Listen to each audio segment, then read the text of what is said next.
Hope rarely announces itself. It doesn't knock loudly on the door or arrive with fireworks and applause. Most of the time, it slips in unnoticed, soft as a breath, gentle as dawn. And yet, once it enters a life, it rearranges everything. This is a story about that quiet kind of hope. 1. The weight of ordinary days. Ayan used to believe that life changed in big moments. He believed in turning points that arrived with dramatic clarity, a promotion letter, a wedding proposal, a sudden miracle. But life as it unfolded for him was far quieter, painfully quiet. At 29, Ayan felt older than his years, not because of wrinkles or gray hair, but because of exhaustion that sleep never cured. His days blurred into each other. Wake up before sunrise, prepare for work, take crowded buses, sit at a desk where no one noticed him, come home after dark, eat in silence, and repeat. Dreams once lived in him, bright, reckless dreams.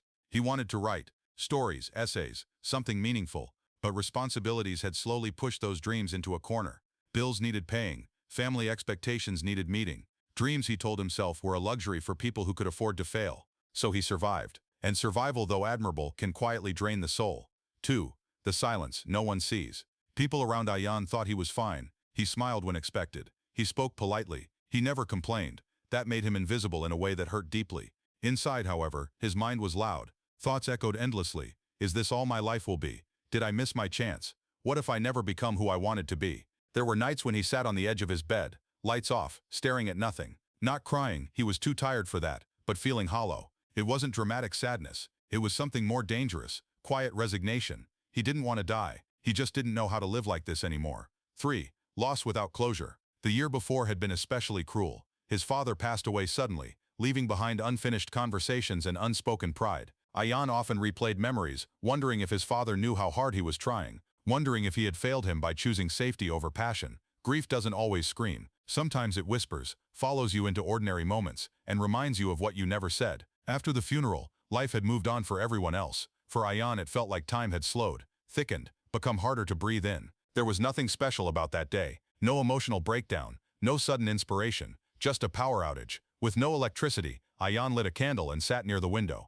The city outside was unusually quiet. Without his phone or television, his thoughts finally caught up to him. He found an old notebook in a drawer, yellowed pages, empty. He didn't plan to write anything meaningful. He just wrote one sentence. I don't know who I am anymore, but I want to find out. That was it.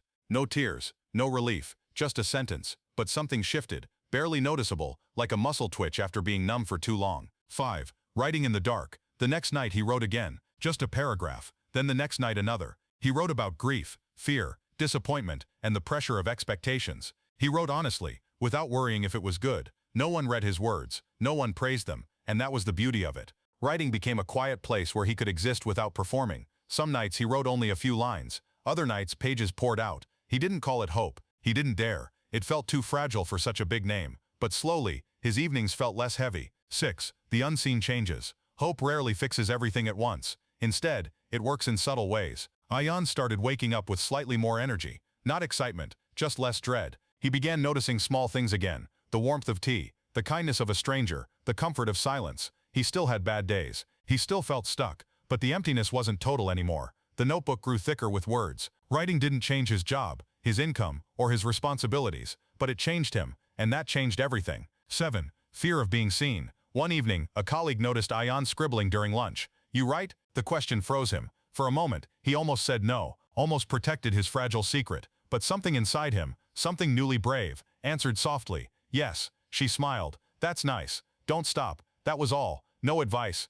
no judgment. But those 3 words echoed louder than applause. 8. Sharing the quiet truth. Months later, Ayan gathered the courage to post one short piece online, anonymously, just a reflection about grief and unfulfilled dreams. He expected nothing. What he received surprised him. A stranger commented, "This feels like something I've been afraid to say out loud. Thank you." Another wrote, "I thought I was alone." Ayan stared at the screen, heart pounding. His quiet words, written in silence, born from pain, had reached someone else's heart. Hope had grown roots. 9. Not a miracle, but a direction. He didn't escape struggle, but he had direction. Writing became a commitment, not an escape. He set small goals, 1 piece a week, then 2. He learned. He improved. He failed. He continued. Hope didn't remove fear. It gave him something worth being afraid for. 10. Becoming someone new. A year later, Ayan looked back at the man he once was, the man who believed change had to be loud. He realized something profound. Hope didn't save him in a single moment. It saved him slowly, quietly, gently. It taught him that survival is not the end goal. Meaning is, he learned that healing doesn't always come from answers, but from expression, that strength doesn't always roar. Sometimes it whispers, try again tomorrow. 11. The quiet revolution. Ayan still carries grief. He still struggles, but now his life feels like it belongs to him. He writes not to escape reality, but to understand it. He dreams again, not recklessly, but honestly. And when someone asks how things changed, he never knows how to explain it, because how do you describe something that arrived so quietly? 12. The truth about hope. Hope doesn't promise ease. It doesn't erase pain. It doesn't guarantee success. What it does is far more powerful. It reminds you that your story isn't finished, that even in darkness something inside you is listening, that small steps still move you forward, that silence doesn't mean emptiness, it often means preparation. Hope often arrives quietly, but once it does, nothing remains the same. And maybe right now, as you read these words, hope is doing the same for you. Not loudly, not dramatically, but gently, patiently, changing everything, one quiet moment at a time. After the first light, hope had entered Ayan's life quietly, but now it was learning how to stay. The months that followed were not magical. There were no sudden breakthroughs, no dramatic scenes where everything finally made sense. Instead, life continued with its familiar weight. Deadlines, crowded buses, tired evenings. The difference was subtle but undeniable. Ayan was no longer completely absent from his own life. Where he once endured each day, he now noticed it. Some mornings he woke up with the same heaviness in his chest, the same doubts pressing against his ribs. But now there was also a small question that followed him everywhere. What if this moment matters, even a little? That question didn't solve his problems, but it softened them. 14. The fear of backsliding. Hope, Ayan learned, does not remove fear. It often creates new ones. What if he stopped writing again? What if this courage faded? What if this quiet progress was just another illusion? There were days he couldn't bring himself to open the notebook. On those days, the old voice returned, the one that whispered that none of this mattered, that he was pretending, that he would always fall back into emptiness. One night, overwhelmed by self-doubt, Ayan closed the notebook and pushed it away. I can't do this, he said out loud, as if someone were listening. The room remained silent, but for the first time, silence didn't feel like abandonment. It felt like space. Space to breathe, to pause, to rest. He realized something important. Hope does not demand consistency. It asks for honesty. So instead of writing, he sat quietly. And that was enough for that night. 15. Grief returns, softer but deeper. On his father's birthday, grief returned with unexpected force. Ayan visited the small park his father used to love. He sat on a bench beneath an old tree, watching leaves fall slowly, one by one. The memory of his father's voice echoed in his mind, not clearly but emotionally. He felt the familiar ache again. The regret, the longing, the unanswered questions. But this time, he didn't fight the pain. He let it sit beside him. Grief, he realized, wasn't something to defeat. It was something to carry with care.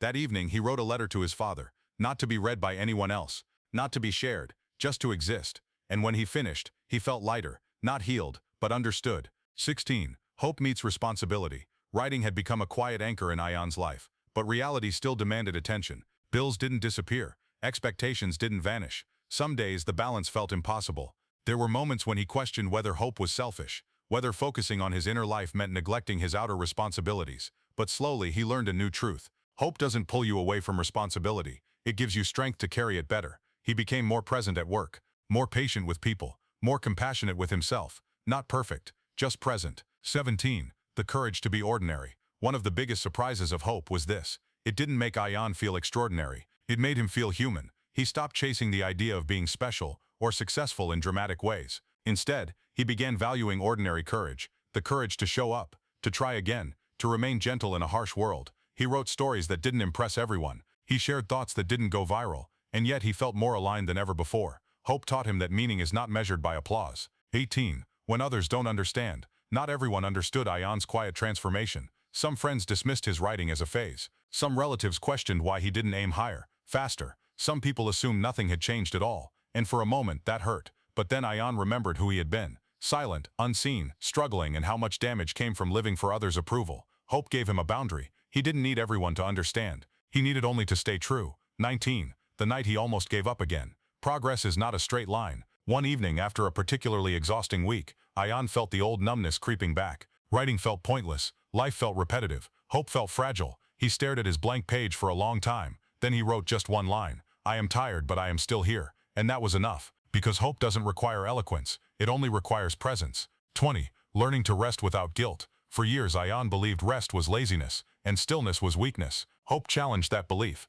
He learned to pause without shame, to rest without apology, to sit with himself without judgment. Rest, he realized, was not the opposite of progress. It was part of it. 21. The quiet impact. Over time, Ayan's words continued to reach people quietly. Messages arrived from strangers who found comfort in his honesty. You put words to something I couldn't explain. This helped me feel less alone. Each message reminded him that quiet hope spreads quietly, not by changing the world all at once, but by touching one heart at a time. 22. Becoming a safe place. Something unexpected happened. Ayan became a safe place for others. People began opening up to him, sharing fears, admitting doubts, expressing emotions they hid from the world. He didn't offer solutions, he offered listening, and he realized that hope had transformed him, not into a hero, but into a companion. Redefining success. Success, Ayan learned, wasn't about escaping struggle. It was about growing within it. Success was waking up and choosing honesty over numbness. Success was continuing, even slowly. Success was not giving up on himself. 24. The shape of a new life.